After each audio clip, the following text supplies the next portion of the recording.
Nous devons bien voir ce qu'est l'Église. Elle est une chose immense. Tous ne constitueront pas cette maison spirituelle, ne feront pas partie de ces lévites qui servaient Dieu directement. L'ensemble de tous les croyants s'appelle l'Église, mais il y a l'Église dans les faits et l'Église dans l'expérience.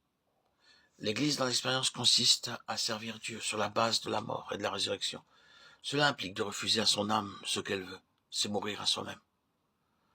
Nous ne devons pas nous contenter de répéter des vérités que d'autres ont apportées. Nous devons les vivre, étant constitués d'après ce que nous disons. Les vainqueurs auront part à la première résurrection parce que l'enlèvement aura lieu selon Apocalypse 3, verset 10. Parce que Dieu a gardé la parole de la persévérance en moi. Je te garderai aussi de l'heure de la tentation, comme l'indique la version de la Bible Derby, c'est-à-dire de l'heure de l'épreuve, et non pas à l'heure de l'épreuve selon d'autres versions. L'épreuve correspond au déclenchement de la grande tribulation, lors de l'enlèvement.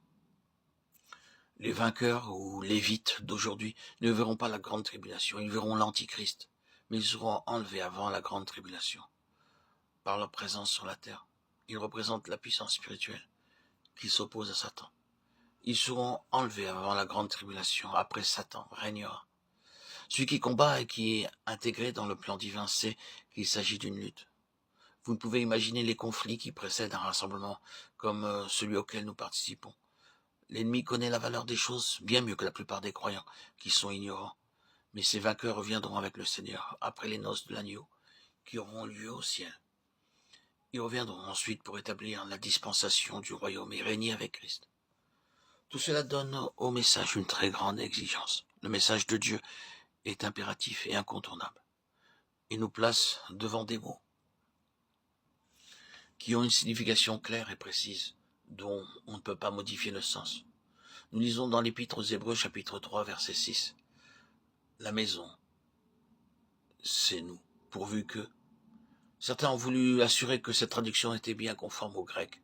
Nous devons nous attacher à ce que le Seigneur dit. Pour cela, il n'est pas nécessaire de connaître le grec ou l'hébreu. C'est une bonne chose pour ceux qui le pratiquent. Mais cela ne nous empêchera pas d'être éclairés si nous ne connaissons pas ces langues. Celui qui a un cœur entier reçoit la lumière. Si l'on est entier, nous serons éclairés. Mais dans le cas contraire, nous resterons dans l'obscurité. C'est un message direct auquel on ne peut pas échapper si nous sommes honnêtes.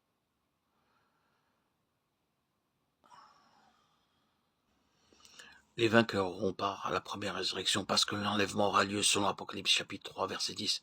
Parce que tu as gardé la parole de la persévérance en moi, je te garderai aussi de l'heure de la tentation.